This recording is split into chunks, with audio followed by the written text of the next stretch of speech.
All right, guys, very, very busy time for Dokkan right now. This is, always keep this in mind. I mean, maybe next year, April or May, people are like, oh my God, the sky is falling with Dokkan. But, we get into, July, August, September. These are the fire periods of the year. So it's like already tonight we have a new Dokkan Fest tweeted on JP. Now we're moving into part 3 of the 8th anniversary for Global, which I have seen many people directly say the 8th anniversary was okay, but then part 3, because of what part 3 brings to the table, right?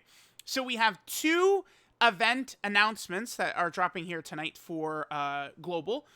Stage 7 of the Shadow Dragon event is coming out. And along with this, you are able to complete the support memory, and then you get a unique title. I do like the titles, but I've said this many times. I do wish that titles could do one of 2 things: either increase your account power level by getting it, or they could give your characters minor stats buffs. So perhaps we get this title right here, and it would give all of our Shadow Dragon Saga characters an additional 10 HP, right? Like, I know it seems small, but when you would start accumulating all these titles across the game, you could really massively buff your account. I just think that would be just a tremendous sort of like addition to the game. I think it would be really awesome, right, that they could do. So there's that. We're going to get stage 7. Now, this previously was the most difficult fight in the game, but JP actually just got a stage 8 to this event against Omega Shenron.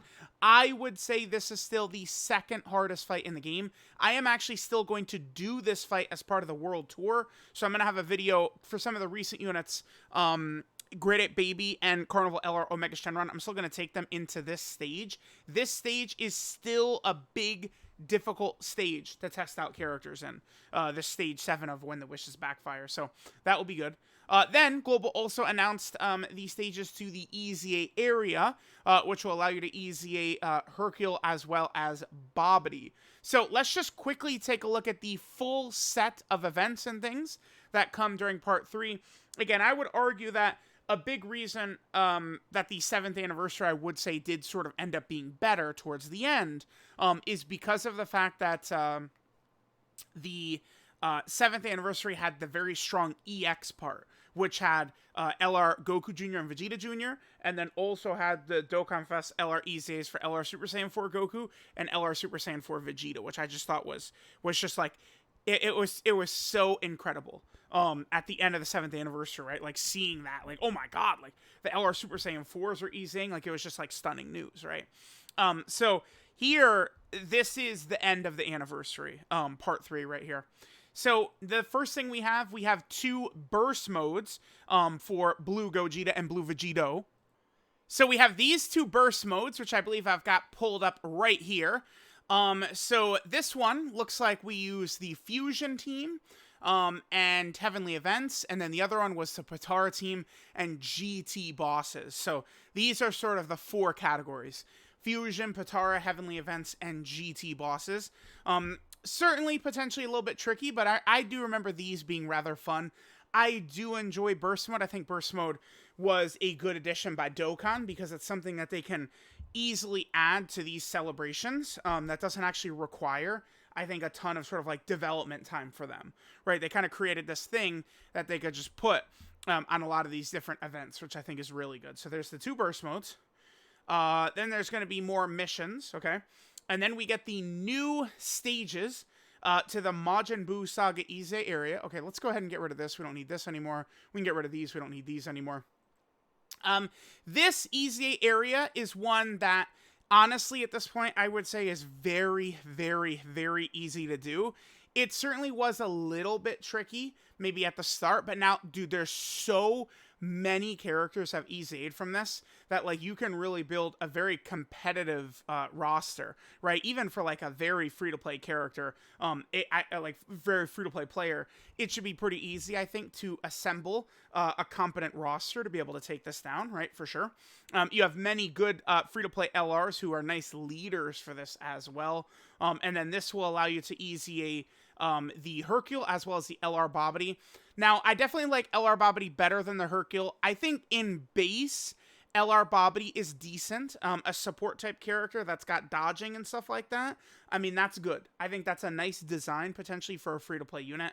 I do not whatsoever like the Majin Vegeta standby, because this is a character that is completely worthless because they cannot attack, and then their defense, I mean, even if they have max defense, it's not really that impressive unless they also would have like type advantage on top of it, which essentially is guard, right? So it's like this character is good when they essentially have guard plus damage reduction, right? So when you get to 15 key with this character, you get this 40% damage reduction right here. But here's the problem with that. This character sucks for key. Key is a major concern for this unit. You take a look at some of the teams that they're on, and it's not like you're going to have, LR Bulma on Terrifying Conquers to help you out, or Boo Saga or something like that.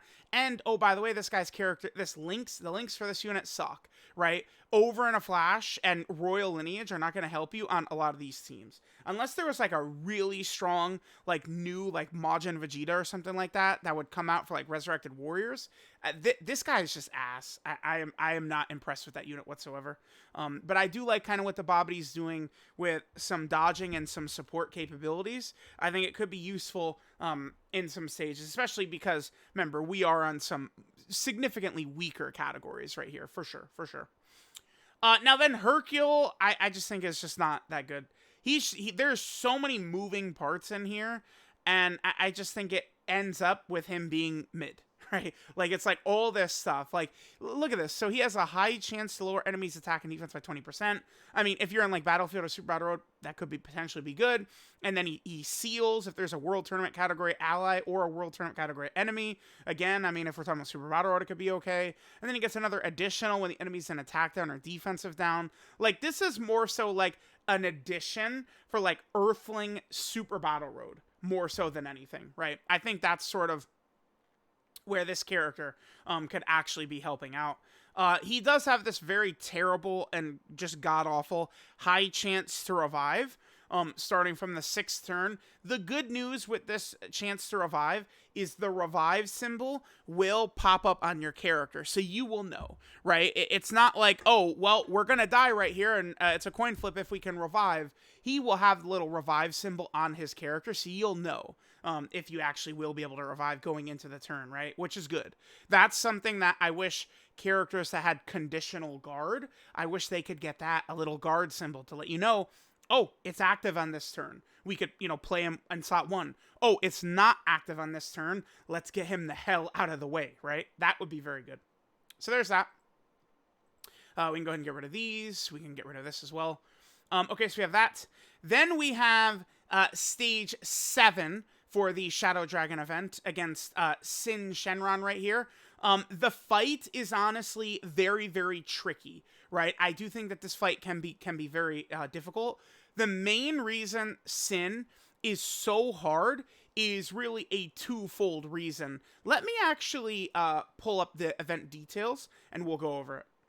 All right, so looking at this, one important thing to keep in mind with the first 2 phases, he does have Ki Blast super attacks. So you can use Ki Blast nullification characters to get through the first 2 phases. Think potentially AGL LR Carnival Goku. His Ki Blast nullification, of course, will work pretty well. Oh, look at the cooldown. He has an 8 attack cooldown, so he's not really supering too often. And so does the first phase, the Int Sin as well. That's a major thing towards them, like, not feeling like they're just blasting you away every single second, is the big cooldown. Okay. Because the first 2 phases in the new Omega Shenron fight right here, the Tech and STR phases have a 0 turn cooldown. Interesting. Now, the thing about this guy is, I mean, he could do damage. He does hit hard. I mean, he's at basically 1,000,000 super attack damage turn 1, right? But it doesn't really get too tricky until you get to the end. This guy right here does have an AoE that he will sometimes do, but he does almost no damage. I believe this is his AoE attack damage right here. It's not very scary. It's not intimidating. You can use like cooler characters in here, and that AoE attack, right, it just isn't really too scary. This guy certainly could do a lot of damage, and the problem is the strong type coverage. of Omega, right? Or excuse me, of Sin, because he's physical right here, and you are going to need SCR characters to do battle with this guy. And then he's got the strong type coverage with the AGL phase, right? Which is tricky. Now, the reason this guy is so devastating and was the hardest boss in the game, I still think he's the second hardest fight, is because he will typically do 3 AoE attacks per turn, and they do 480,000. Remember, if you're a superclass character, that's extra damage that you're taking, which you're probably going to be running superclass characters. So it can get very nasty. This guy can hit hugely hard. It's just, honestly, a very scary fight. The point of this fight, to me, and, Red Zone Cell Max is like this as well, it does feel like it's kind of like a noob stomper. I'm not saying players, I'm saying units in Dokkan. Weak, subpar characters with flawed kits, characters who are a little bit iffy on release, all those types of characters typically get demolished by this guy. And there's very powerful units I love, including, the 5th anniversary Blue Fusions. I'm not the biggest fan of them against this guy. Path to Power Kid Goku. Like, there's very strong characters who get a lot of defense when they attack, and this guy can, attack you with an AoE before they attack. The 5th anniversary Fusions, by the way, they get a 70% chance to dodge in slot 3, but that's only when they actually attack in slot 3. So if Sin does 3 AoEs in slot 1, all 3 of those AoEs are going to hit the Blue Fusions before their dodge has a chance to start and activate. So that's why, he can be tricky. But obviously Blue Gogeta is great because he's got type advantage anyway. So that's really what makes this guy so devastating, is his AoE normals. His super attack is a major concern as well, though. As you guys can see, this is a very hard-hitting super attack, and then he also hits you with a 40% defensive debuff, which massively neutralizes the defense of your characters. So even though this guy is hitting for 1.3, the damage is actually way more, unless it's a character that stacks up defense. Stacked defense is not lowered by this defense debuff right here. So that's something to keep in mind. And his cooldown is 5. I believe the Omega Shenron stage also has a 5-turn cooldown on his super attack. But there we go. There's an explanation on Sin. Very, very tough. I assume Global will get this Omega Shenron stage probably in November or December. It'll probably be the end of December when Global gets the Carnival banner, which will be Omega. That'll probably be when Global gets it. So there's that. There is new missions added to this event right here, the Spirit Bomb event. I know a lot of people didn't like this. I mean, certainly getting the Spirit Bomb off on this Omega Shenron was definitely very annoying, right? And then, of course, there is, all of the new missions that are sort of added in, different categories and doing the damage and stuff like that, right?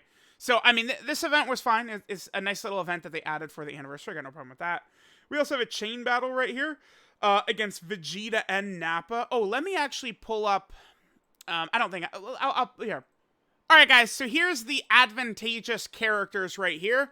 Frieza's and Goku's and Krillin's and Piccolo's. A lot of Saiyan Saga characters. Power Wishes, Earthbred Fighters, and Wicked Bloodline is what is used here. This is my top 1% rewards video. Let's see. This is March 1st. We did this. Let's go ahead and see what the lineups are. So we could see it's just a bunch of like version Z Goku, Kaioken Gokus, and stuff like that. And then at the bottom, we have a bunch of golden Friezas, and there's actually an LR golden Frieza down there as well. So this, I believe, is one of the higher scores that I was looking at on JP during the, once the chain battle is actually complete.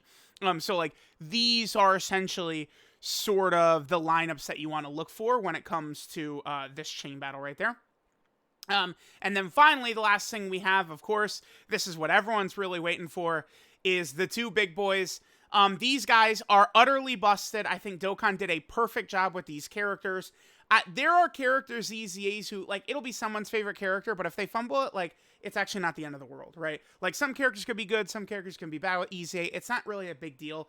There are some characters, though, where I feel like the pressure is on, and Dokkan needs to understand this and not fumble. These characters... At the time, I was saying they were the most popular characters in Dokkan history. I do feel like you could probably make a case that the 7th anniversary LRs might actually have surpassed them. I think it's just between those 4 characters, though. I don't think you could put any other characters sort of in the discussion. I think those are kind of like the top 4 at the moment, right? is the 5th anniversary Blue Fusions, and then the 7th anniversary Gogeta characters. Those are the most popular characters in Dokkan history. Maybe STR Super Vegito has got like a shot as well at being in that kind of like highest tier of hype characters that people love. But these guys are up there. It was very important that they made these guys appropriately good, and I think they did that. There's many things that make these characters good. I mean, Vegito, is just relentless, super attacking, 3, 4, 5 times. He gets the huge dodge in slot 3. They both do. They made it after EZ8 to where their passive buildup from attacking could activate in any slot, not just slot 1 or 2. One of the strongest things they did was they gave them guaranteed dodge the first turn that they transform, which is just a king ability.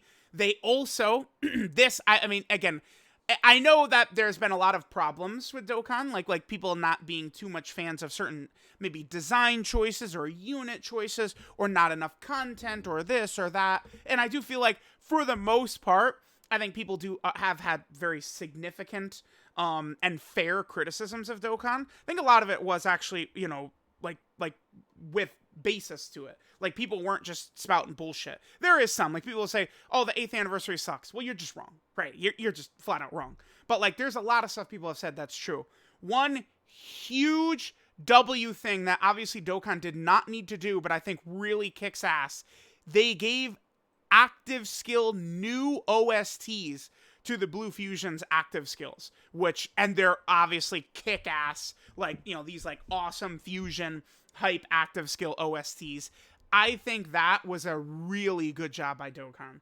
Giving the new OSTs to the active skills was huge. The active skills, of course, these hit really, really hard, too. They have the same condition, of course, which is the turn after you've transformed with them and the enemy's HP is below 50%, you can do their active right away. But yeah, these guys are kind of, pretty much up there as like the pinnacle of hype of the 8th anniversary. To me, it feels very close, if not higher, than the Part 1 8th anniversary LRs, right? Which is very crazy. People were so waiting for these. Now, the one other thing I was going to say, I can't remember, so we could probably just end. But yeah, the 5th anniversary Blue Fusions, them getting their EZAs is definitely going to be super awesome. I probably would rank them, they're somewhere around top 5 level. I do feel like both of them are a little bit weaker overall in the game because the new hardest fight against Omega Shenron, I am not a fan of their performance in, but I mean, you still can utilize them very effectively. I'm just not really the biggest fan, again, of their performance in that Omega Shenron fight. But these guys are, again, top 5 level between all their dodging, the ridiculous damage, the guaranteed additionals of Vegito, the guaranteed crits of Gogeta, the huge active skill attacks, the guaranteed dodging, the super effective against all types. Like, these guys are just really, really busted. So these guys will be out in a couple of days for Global. So let me know what you guys think of Part 3 of the Global 8th anniversary, but we definitely have some heat, I think, in here. Let me know what you guys think, and I'll catch you guys next time.